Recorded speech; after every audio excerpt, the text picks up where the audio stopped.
Salam, axşamınız xeyir olsun. Günaz TV'ye baxırsınız. Studiyada Aynur Zahid Dəvəlci əsas xəbər başlıqlarına qısaca nəzər salaq. Ərdəbildəki mobil müdafiə radarı da İsrail Hərbi Hava Qüvvələri tərəfindən məhv edilib. Qeyd edək ki, Azərbaycan hökuməti son günlər İranda hərbi əməliyyatlar zamanı Güney Azərbaycandakı türklərin məskunlaşdıqları ərazilərə zərər vurmamaq üçün rəsmi və qeyri-rəsmi kanallar vasitəsilə İsrailə mesajlar göndərib.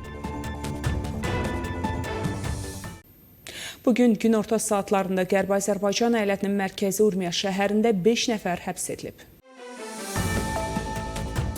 Bu haqda Mehr məlumat yayıb. Saxlananlardan 5-inin İsrailə casusluqda ittiham olunduğu bildirilib. Bununla yanaşı, 2 monarxiya tərəfdarının da ictimaiyyətdə təşviş yaratmaq səbəbindən həbs edildiyi qeyd olunub. İsrail Hərbi Hava Qüvvələri 250 kilometr məsafədəki hədəfə çata bilən Delila raketləri vasitəsilə İrana məxsus olan və İsfahan ərazisində yerləşdirilən bir sıra hava hücumundan müdafiə sistemini sıradan çıxarıb. Bu barədə İsrail Müdafiə Qüvvələri məlumat yayıb. Məlumata görə onlar arasında Tor M1 sistemi, Yastreb Zenit raket kompleksi və Rusiyanın malik olduğu Kasta 2Y2 RLS sistemi də var. O da qeyd edilib ki, hava reydi nəticəsində Tehran ətrafında yerləşdirilmiş radiolokasiya qurğuları da zərərsizləşdirilib. İsrail ordusu sözü gedən əməliyyatın görüntülərini də yayıb.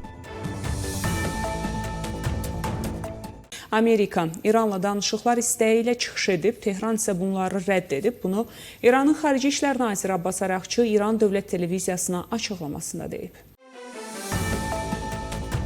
Abbas Araqçı bildirib, hazırki şəraitdə Siyonist rejiminin İrana hücumları davam etdiyi müddətdə heç kimlə danışıqlar aparmaq istəmirik. Amerikalılar istəyirlər, bir neçə dəfə mesajlar göndəriblər, lakin biz onlara aydın şəkildə bildirmişik ki, təcavüz dayandırılmayana qədər dialoq və diplomatiyadan söhbət gedə bilməz.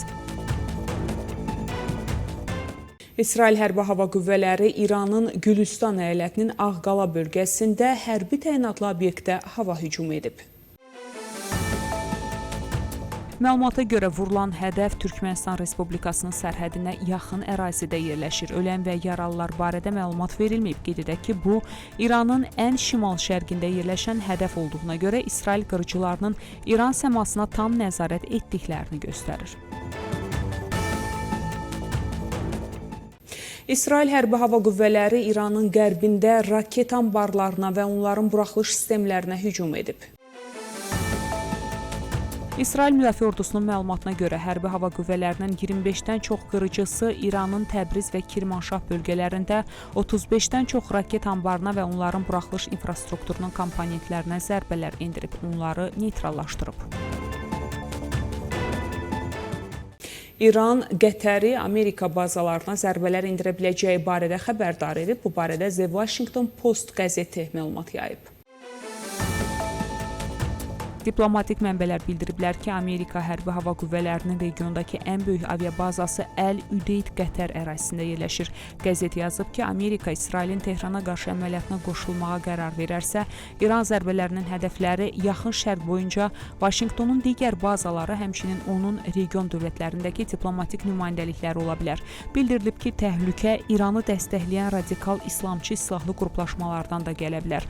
Pentagon İranın mümkün zərbələrinin qarşısının alınması ilə bağlı tədbirlərə dair qəzetin sorğusuna cavab olaraq Amerika Müdafiə Naziri Pete Hexetin bəyanatına istinad edib. Nazir də təfərrüatlar vermədən yaxın şərqdə əlavə resursların yerləşdirilməsini qeyd edib. Almaniyanın Xarici İşlər Naziri Johann Wedful Tehranı yüksək səviyyədə uran zənginləşdirməsindən imtina etmək və raket proqramını danışıqlara daxil etmək üçün ciddi iradə nümayiş etdirməyə çağırıb.